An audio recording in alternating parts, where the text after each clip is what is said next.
Hi, this is Adam Kunzmiller with BGG TV at Gen Con 2015, and I'm joined by Ted McGuire from Cosmos, and we're here to look at Steam Time. Yeah, Steam Time is a new strategy game from Cosmos coming out in November of this year, 2015. It's by Rudiger Dorn, who has done other great games like Istanbul and Jambo and Waka Waka, other games for many of them for Cosmos, but just in Germany. This is a very advanced gamer's game or like a connoisseur's game. The idea is that you are playing the captain of a steamship, of an airship that's steam powered, and it has time travel capability. The year is 1899, so it's sort of a turn of the century kind of steampunk aesthetic that has a time travel theme to it.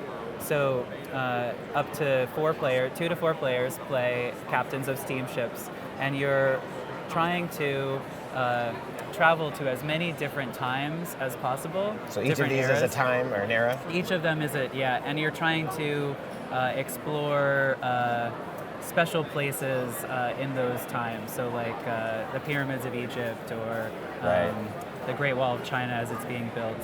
So you're basically trying to get your airship to as many different places as possible, and ultimately that is represented by victory points. So this is a victory point track, and ultimately the person who gets the most victory points is the one who wins.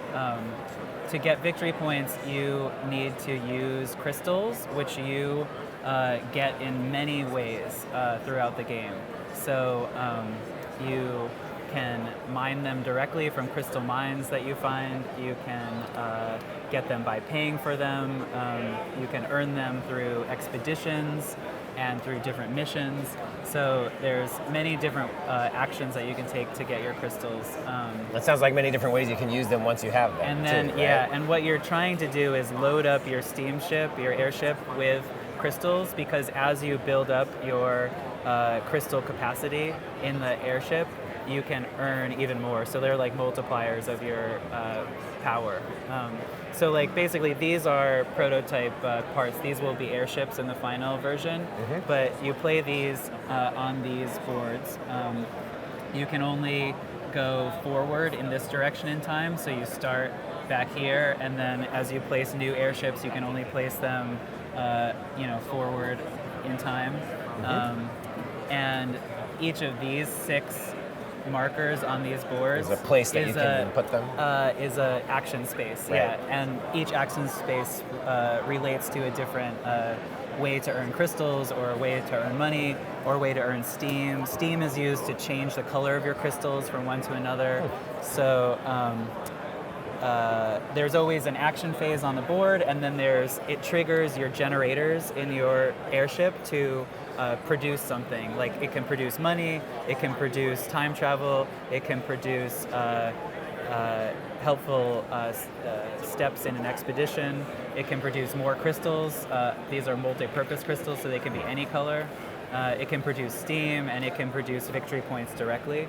So you're basically trying to like pimp out your airship and make it as powerful as possible, and like earn as many victory points as possible.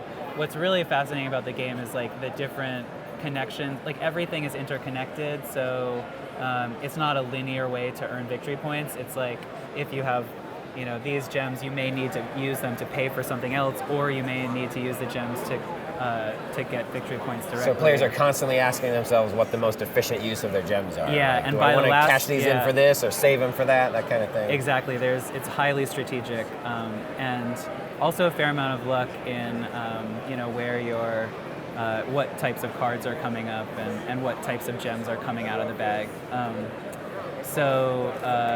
You also have like encounters with famous people throughout history that get you, that earn you things. So these are encounter cards. We don't have them out, but there's also specialist cards. So you meet special people that can help you even get more gems over the course of the game. And what triggers the end of the game? The end of the game is just 5 rounds. So you play through 5 rounds. Everybody places 3 airships in each round. So you just play through 5 different rounds. And how long? Reset the board each How long would a time. game typically last? As we've been playtesting it here, it seems to be a little more than an hour, so like 60 to 70 minutes. Takes a little bit of time to learn, so about an hour. And how many players? 2 to 4 players. Yeah. Okay, and you mentioned this was coming out in November. Coming right? out in November, so we are hard at work finishing it up right Great. now.